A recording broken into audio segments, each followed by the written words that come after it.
Bonjour, à la page 10 de tes notes de cours, on va continuer les notions sur les probabilités en parlant des événements. Donc, on peut s'intéresser à un événement. Un événement, pour se rappeler, on avait vu que l'univers des résultats possibles, c'était toutes les possibilités qu'on peut avoir quand on fait une expérience aléatoire. Un événement, ça va être un sous-ensemble de l'univers des résultats possibles, donc il représente ce que l'on veut obtenir. Un événement est décrit en mots entre guillemets, et les résultats sont énumérés entre accolades. On va aller voir des exemples pour que ça se précise un petit peu. Donc, si on lance un dé à 6 faces et on regarde le résultat obtenu, on sait que l'univers des résultats possibles serait d'avoir 1, 2, 3, 4, 5, 6.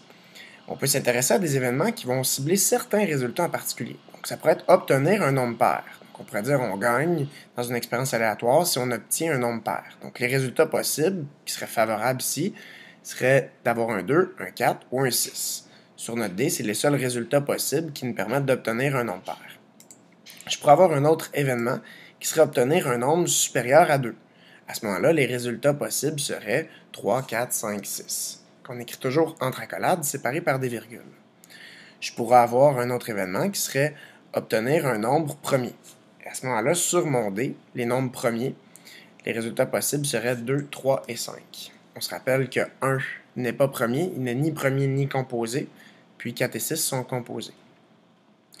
Donc ça, ce sont des exemples d'événements qu'on pourrait avoir sur un dé à 6 faces, et les résultats possibles correspondent à un sous-ensemble de l'univers des résultats possibles.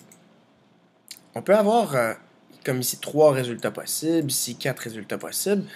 Lorsqu'un événement donne un seul résultat de l'univers des possibles, on va dire que c'est un événement qui est élémentaire. Donc, par exemple, on va avoir ici 3 exemples. Donc, toujours même situation, on lance un dé à 6 faces et on regarde le résultat obtenu. Si on s'intéresse à l'événement élémentaire obtenir un nombre inférieur à 2, ben le seul résultat possible, c'est d'avoir un 1 sur le dé.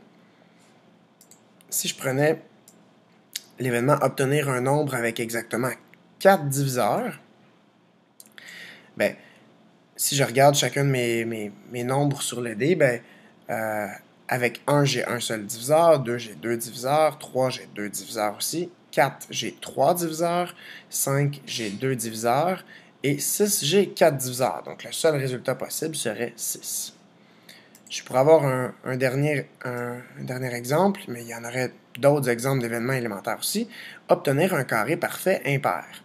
Donc, un carré parfait, par exemple, 25, c'est un carré parfait puisque c'est 5 fois 5. 81, c'est un carré parfait puisque c'est 9 fois 9. Si je veux avoir un carré parfait impair, le seul résultat possible, ça serait 1, qui est 1 fois 1. 4, ça serait un carré parfait aussi, mais il n'est pas impair. 9, c'est un carré parfait impair, mais je ne peux pas l'obtenir sur mon dé. Donc, le seul résultat possible, ça serait 1. Aussi, il y a des types d'événements. Donc, on peut avoir des événements impossibles, probables ou certains. Donc, si je prends l'exemple d'un sac qui contient 2 billes rouges et 3 billes bleues, un événement impossible, la probabilité que ça arrive, c'est 0. Un événement certain, la probabilité que ça arrive, c'est 1.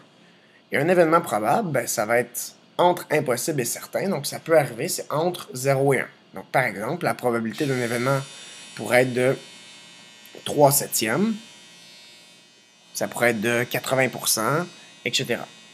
Donc, un exemple d'événement impossible, si j'ai mon 2 billes rouges et 3 billes bleues dans un sac, ça serait de piger une bille verte, par exemple. C'est impossible de piger une bille verte. Mon exemple d'événement probable, je pourrais piger une bille rouge. Ça serait aussi possible de piger une bille bleue. Ça serait des événements probables. Puis un événement certain, pour que ce soit certain à tous les coups, 100% ou une probabilité de 1, je pourrais dire piger une bille qui est soit rouge ou bleue. Donc ça, c'est certain, si je pige une bille dans un sac où il y a seulement des billes rouges ou bleues, c'est certain que ma bille va être soit rouge, soit bleue. Donc voilà pour les types d'événements. On verra dans la prochaine capsule vidéo la différence entre la probabilité théorique et la probabilité fréquentielle. Merci.